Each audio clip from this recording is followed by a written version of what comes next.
Yan. Ika. Para makita. Makita niyo si Kabsat Makoy naliligo sa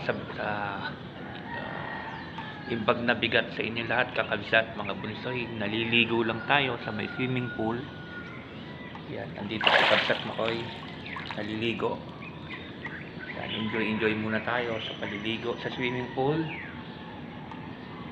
Yan, relax muna tayo. Upload videos lang to, kakabsat. Andito kami sa isang resort ngayon sa may Tarlac. Nagkayayaan lang. Punta kami nito, andito kami ngayon sa may Tarlac, kakabsat, mga bunsoy. Ligo lang. Resort, relax, diba? Mahabang vacation. Ilang vacation, ilang 2, 3, bali nagsimula kahapon, 3 days vacation. Kagabi kahapon kami dumating dito. Baka babalik na rin kami mamaya sa Maynila. Dito kami ngayon sa may Tarlac. Pasyal lang kami. Ano to? Resort.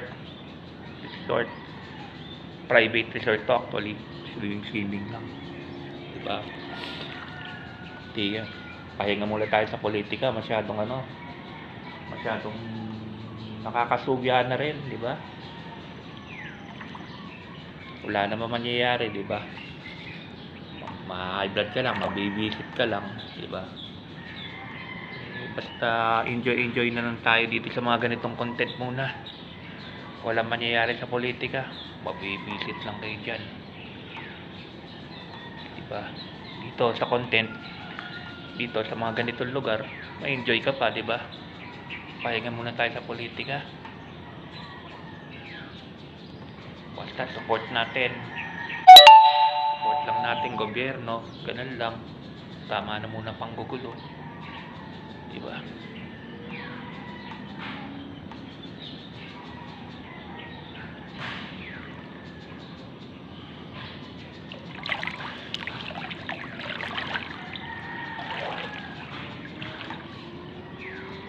Actually, private pool na to eh. Private pool. Dito tayo sa isang private resort. Upload videos lang po to. Support yung channel ni Kabsat Maki Vlog. O support nyo rin yung Kabsat Mac Vlog. Pero bali, dalawa lang kasi yung channel ko. Yung Kabsat Mac Vlog, yun yung first channel ko. Kumuha ulit ako ng bago ngayon. Ito, nag-ano tayo doon. Kailangan maka 50 subscribers bago makapag-live na rin tayo rito sa Kabsat Maki Vlog. Yan, bali dalawa channel ko. Oo. 50 ano muna to bago makapag-live. 50 subscribers. Yan. Swimming lang kami tayo. Balik tayo sa Tarlac. Dagat nga sana pero sa April daw. Pagdating ng isang brother ko, yun, April yan, magdadagat kami niyan. Pupunta kami sa Zambales. Pero sa February 24, 25, nasa nasa Baguio, Panagbenga Festival, di ba? Kailangan talaga i-cover ko yun. Balik muna tayo sa Baguio saglit. Yan, doon muna tayo rin. Co-cover natin yung mga activities sa Baguio. March 3 kasi yan tapos ng ng Panagbenga Festival doon. Pero pinaka-culminating doon yung 24, 25. Yung 24, yung 24 yan yung street dancing. Tapos yung 25 yun yung parada ng mga roses. Maglilibot-libot din tayo doon. Basta content muna tayo ng mga ganito mga content natin. Hahaluan ko rin siyempre ng politika pero hindi masyado, alalay lang tayo. Nakakasawa rin nakaka-stress lang ang politika di ba? Wala naman sila magagawa Sila ba nakaupo? May magagawa ba sila? Sila ba nakaupo, di ba? Magantay sila ng time nila. Saka wag nilang ginugulo ang team unity. Diba? Ako team unity pa rin ako pero neutral lang. Meron talagang may mali. may mali talaga na gusto nilang paghihiwalay ng Mindanao sa Pilipinas. Pwede ba naman yon, di ba? Di pwede. Luzon, Visayas, Mindanao nga, 3 stars in the sun nga di ba? Secession talaga yan, gulo yung gusto ni Tatay Digong kanang nagkataon. Pag ipipilit nila yan, gulo talaga. Hindi naman lahat gusto nila Hindi naman lahat minority. Actually nga, maraming Christian sa Mindanao. Tingin nyo ba gusto ng mga Christian mahiwalay sa Mindanao? O sa Pilipinas, ang Mindanao? Yun ang dapat iniisip nila. Sa kayang si Basti Duterte na yan, wala siyang karapatang magpa-resign sa presidente. Sino ba siya, di ba? Ayusin niya muna ang Davao. Ang tanong dyan, maganda ba ang Davao? Kamusta ang Davao, di ba? Compare mong Davao sa Baguio City. Comparison lang Compare mong Baguio City saka sa Davao City. Ano mas maayos, di ba? Anong mas maayos sa pamamalakad? May disiplina, may di ba? Malinis, may kaayusan ang Baguio City, ang Davao ewan ko lang. Di ba? Yun ang tanongin mo, Baste. Nasaan ang Davao? Maayos ba? Bago ka mag-resign, tingnan mo muna yung mo mismo. Yung bayan mo mismo, tingnan mo, maayos ba? Yung mo. Kasi sa Baguio City, wala ka naman talagang kailangan ng i-prove kay Mayor Benji, talagang ganda. Diba? Nakikita nyo naman, malinis, may disiplina kahit gabi, maglakad ka, peace and order. Yun ang talagang may yun ang dapat sundan mo. Mag-move on ka na, tapos ng eleksyon. Yan, si Mayor Benji, hindi naman si Bongbong sinuportahan niya. Lenny siya di ba? Pero wala. Move on na tapos ng eleksyon, di ba? Tapos ng eleksyon, naka-move on na siya.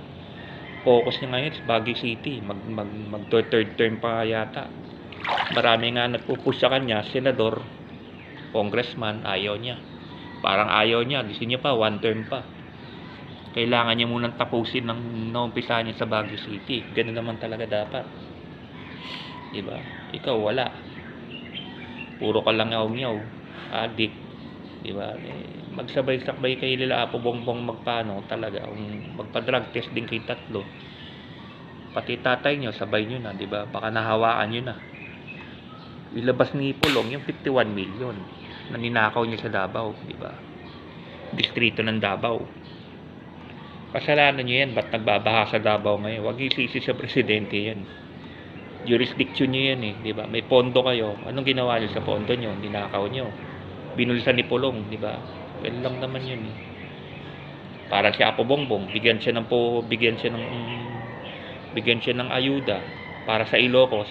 Ginastos niya, binulsan niya, kasalanan niya na yun, di ba? Pero hindi, pinaganda nga ni Apo Bongbong ang Ilocos nung sila nakaupo, di ba? Ganun lang yun, diba?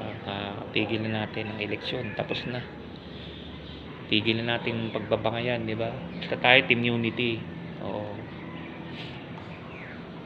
Magmuni-muni kayong tatlong Duterte. Si Inday Sara tuloy na dadamay, di ba? Actually nga, tahimik lang si Inday Sara dyan Si Inday Sara ang dyan naiipit talaga dyan sa ginagawa ninyo. Diba? Saka ikaw, Madam Amy, huwag ka rin sumausaw. Siyempre, dapat kung bakit kumampi ka sa kapatid mo. Kalahi mo ba't ka kakampi sa mga Duterte, di ba?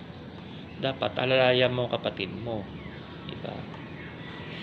Yun lang yun, di ba? Dapat tahimik ang bansa, magtulungan tayo, iangat natin bansa. 2 taon pa lang si Apo BBM, marami na rin naman siya nagawa.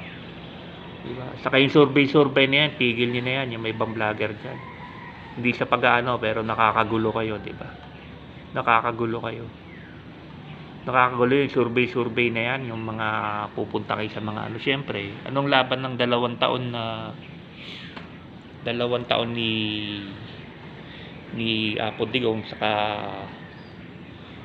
ni Apo Bongbong, kino-compare nyo pa, diba? Syempre, ginagawa naman lahat ng mama yung ni Apo Bongbong ang trabaho niya, diba?